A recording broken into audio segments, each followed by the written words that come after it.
Hey folks, welcome to Black Gumbo Southern Gardening. Today we're going to prune our mature muscadine vines.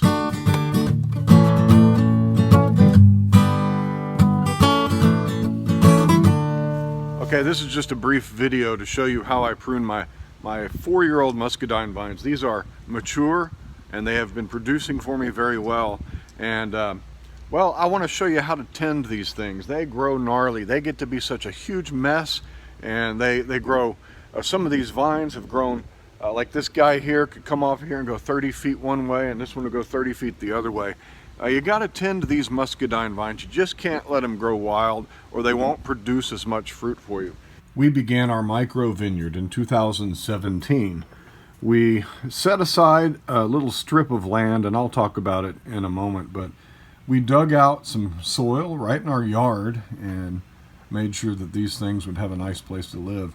We ordered from Ison's bare root vines. We got 6 vines of 3 different varieties, and this is how they came. They're really bare root. These are dormant plants.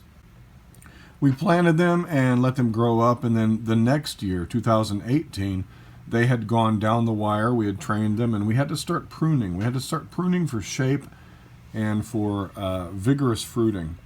And so part of that included splitting these, and that was my favorite part. I think that's a beautiful split of the vine there. We in the second year we added another layer of bricks and mulch, and this was just to keep the competition from the lawn down. But that yielded fruit. This is year 3, and we're harvesting fruit, and we got tons of fruit from this. This is a wonderful way to experience grape vineyard culture if you live in the South. You can't grow a lot of the grapes that grow up north, but you can certainly grow muscadines. And yeah, they've got a little bit of different flavor to them, but they're delicious. And so this is what we have done, and we're so grateful. So let's get to pruning our mature muscadine plants. What we're going to do is come in and prune these up now that they're dormant. They're well dormant. In fact, they're going to wake up in about a month or two. And so we need to get this task done. It's a lot of work, it's a lot of carnage, but it's how you get fruit on these cultivars. So I've cleaned up most of the mess that was here, and I want to show you how to take care of these things so that you get good fruit. Look at this mess. These vines are all over the place, growing everywhere. We got to clear this out and prune up these muscadines for their 4th growing season. This is a fruiting spur that you can see that last year I pruned it back to right there, and the new growth it all came out from right here. So this is new growth. This is 1 year. This vine travels all the way down, all the way here. It keeps going, it keeps going. It gets into the other tree, or to the other vine. It keeps traveling. It goes up. It keeps going, and it goes way down there. That's what, about 20 feet of vine in 1 year. And so these vines, they get all wrapped around each other, and they start wringing each other out when they grab on. So we have to take these down to the original fruiting spur, like this one here, and we need to trim back the new growth and leave one growth node, one bud, one node on there, and that's where our new growth will come from. On a muscadine, the fruit comes on new growth, and so you want to severely prune this. All this mess you see right here will look a whole lot different when we're finished with it. Look at all this we got to clear out. I've already come in and taken out some of the growth that was hanging down, because I need to be able to see what I'm doing. This is a beautiful split right here. That's where I split the vine when it was young. But look at all that mess. We got to clear out this stuff. Here's another good example. I trimmed my fruiting spurs last year. You can see my cuts, and you can see that it generated new growth, and that's where the fruit comes from, this new growth. You can see where the grapes hung, and so I need to knock these back a bit. But these vines are heavy producers. You can see all this was fruit,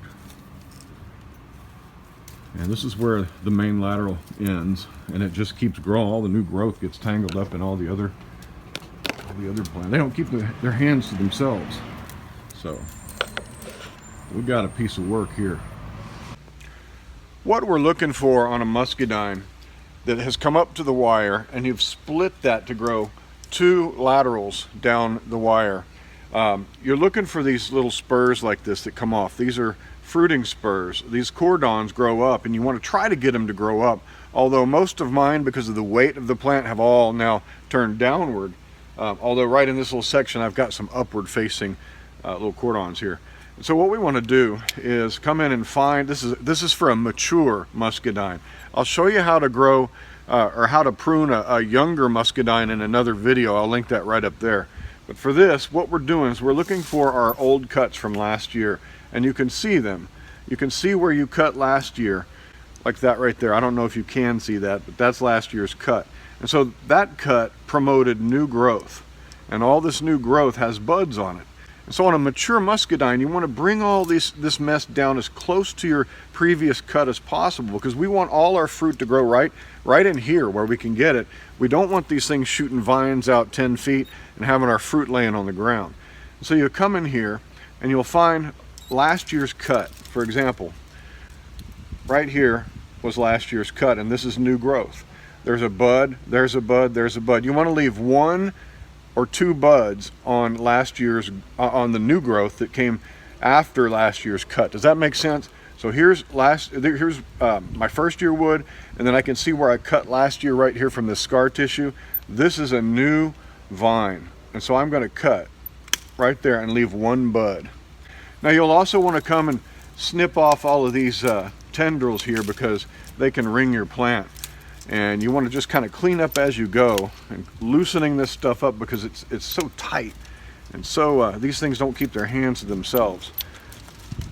And these things are like wire, these cables here. All right, so let me clear out some of this here so you can see. I'm just cutting off the long ends here. All right, so now we're starting to shape up this little spur, this cordon, and we're starting to shape it up for fruit. Here's another one here. So let me trim this little fruit thing off. So this is our old growth. This is last year's little spur, and we trimmed it right there, or we trimmed it right here. New growth shot out. Where this little bud is right there, we just want to leave that one behind. And so this will force new growth out of these buds that we've left behind. Here's another one. Let me bring you where you can see this one better. All right, so here is this is our main lateral. Here is our main cordon here. This was last year's growth, and this is the most recent growth. And so what we're going to do is find 1 bud, and we're going to trim right there. All right, so this little guy right here will grow and put fruit on in this area. But what you also want to look for is, if you've got one of these things that's growing into another one, you could just come and take the whole thing out. So right here, here's another example. It's getting really crowded in here. I've got this one I left on, but they're growing in the right directions though. I've got this guy going this way, and I've got this one here coming off this way. So these areas of fruit won't compete with each other. In fact, right in here where my hand is, you can see that's where all the old fruit was last year. And so I'm gonna find my cut from last year, which was right here, and you can see all the fruit came on the new growth. Well, I'm going to cut this back. This is new growth. I'm going to find 1 bud and cut it back. I'm going to find 1 bud. There's one under here, and I'm going to cut it back. And I'm going to just trim for cleanliness. This is a mess, isn't it? Let's trim this guy up. I have now cleaned this little spur. That little guy right there is what you want. All right, this guy is kind of growing the wrong way, so we're going to take that one out completely. I'm going to leave 1 bud though right there. This is all new growth. Some of the new growth is really thick, some of it's really thin. You just have to identify last year's new growth, and it's usually not as barky as the old growth. You can tell it's a little more brown. And so I'm going to find 1 bud, and I'm going to cut. All right, so this gets real dense in here, so I'm going to thin this one back a lot. I'm going to try to keep the ones that are aiming up, and I'm going to eliminate the ones that are growing into other fruiting areas. Like this guy right here is coming out. He's coming out. All right, now that's real clean. Now look how much we've taken off. That's what you want. Okay, now here we have some unfortunate growth. See, this comes out from the lateral, and then I trimmed it here and I trimmed it here last year.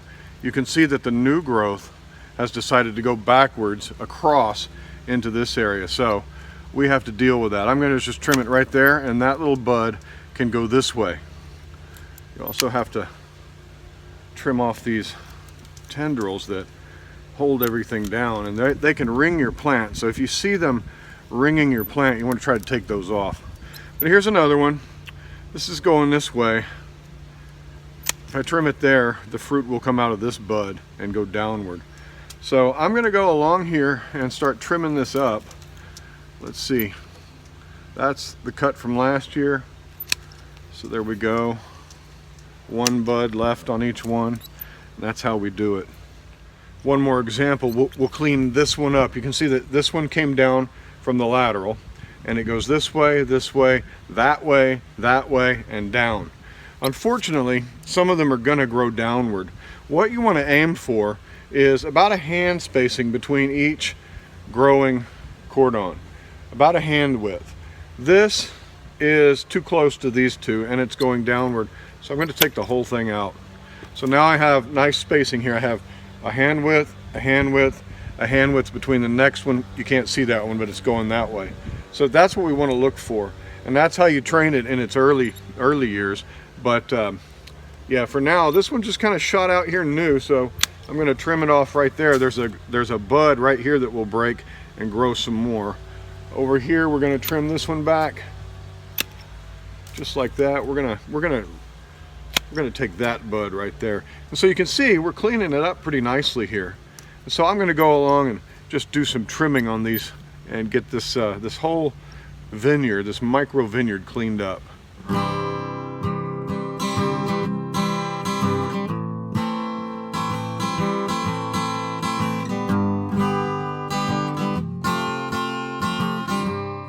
So here's the result of our trimming. We've taken a wildly bushy vine and we've trimmed it back to look like this. And like I said, sadly, a lot of these are growing downward. They've kind of rolled on the wire from the weight. Well, I'll just have to live with that. They do tend to put their new growth upward, which allows sunshine to get to the leaves. But I stopped them right here, and I always stop them, but they'll grow into each other quite a bit throughout the growing season. When these wake up, we will have lots of leaves coming out, and well, it looks brutal, but this is how you do it. And all of these little cordons we continue to prune will start to bulk up even more. They'll get real gnarly, and but new growth will continue to come out. Now, when these start to grow even further, as you trim back to the one node on the new growth, that's a node each year you're adding to this woody growth. Eventually we're going to have to come in and do a real cleanup of these nodes and knock them back so that they're not, they're not hanging real low. But that's for future years, and I need to do more research about that. But this is how you prune a mature muscadine vine. Let me show you what not to do. Last year I accidentally cut the main lateral right here. That's half of that lateral's length that I've given it. I've given these 8 feet. You should give them 10, but this is a micro vineyard. I only keep them to 8 feet between the post and the vine. So 8 feet on either side, 16 feet of full lateral per variety. But I accidentally cut that, and it grew some more, and I've had to cut it off here because it wasn't growing. It split here. It wasn't growing the way I wanted it to. But I guarantee you this vine was way down there with some of its cordons. So they're vigorous growers. What can you expect after 4 years of growth of a little tiny vine? You can expect something like this. This is an inch thick, and it's woody and barky. You want to trim off any growth that comes out of the main stem here, and you want to just grow on these cordons here. So those are nice and sturdy. They hold a lot of fruit.